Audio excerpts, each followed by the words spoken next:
Hello and welcome to Virtuals. Today we'll be making a hedge.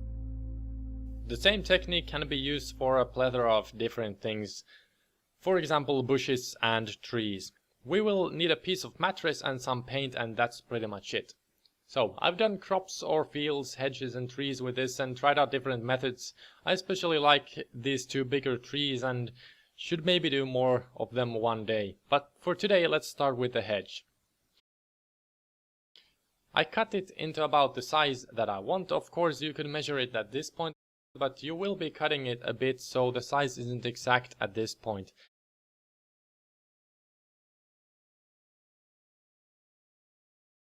I used my barber skills to cut excess parts off, and we need some uneven surface and hedge texture on it. To achieve it, I have a couple of techniques I use.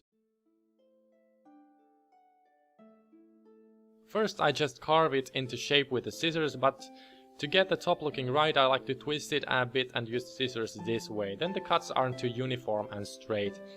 I do it also horizontally.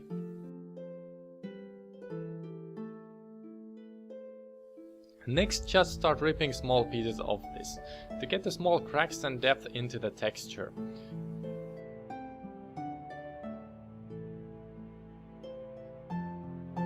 To make this easier, use a knife or scissors to do the same, and after that, ripping part is easier.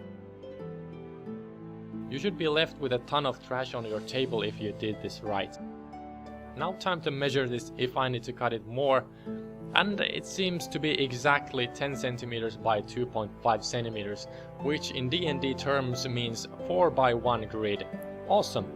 Straight to painting. Blackish green for the base color. Usually the roots in hedges are in shadows, and because they're already dark brown color, they will easily look black to the naked eye. So the first layer should usually be something dark. Dark brown, dark green, or even black at parts.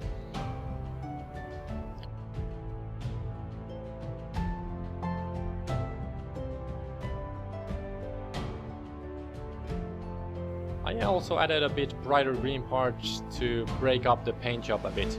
Next, let it dry for a few hours. The mattress tends to take a while to dry since it absorbs the paint quite much. Next, the not dry brush dry brushing, meaning that you should take paint on your brush and not dry it, but use the same swiping motion as if you were dry brushing. Dry brushing would work on this material if it wasn't soft, so that's why we have to use a bit more paint to do this. So try to still keep the dark underpaint visible. Do not paint this green at this point.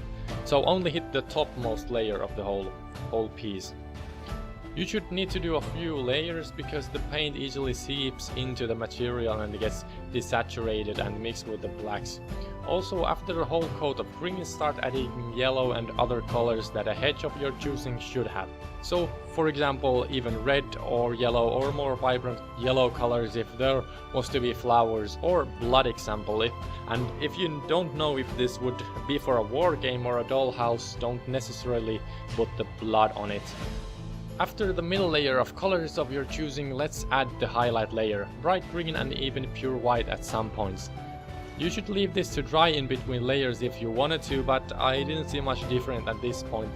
Only the first layer that we did, the black one, it takes quite a while to dry.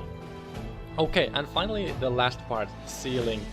You should make this hard so that it doesn't change shape when transporting it to your local game store, and Mod Podge should do the trick, but there should always be a more budget option, as I like to say and think, even though it doesn't necessarily mean there is one. So this time the budget option will be erikeepperi and water, so it's just basic general wood glue. About a mix of 50-50 of glue and water, and start mixing up. A couple of layers of this mix will make it hard enough that it doesn't change shape unwantingly, and also it will feel sturdy. Remember to let it completely dry in between layers. After the first layer of the glue water mix, I brushed lightly with light green on top of this to create some highlights, and then one more layer of glue water mix, and it was ready. If you were to make higher hedges with this, I'd recommend adding something heavy on the bottom of it. At this point it is very light and it will tip over quite easily if it was even a bit more higher. But for my games it has worked well enough, at least whenever no one is throwing dice around too much.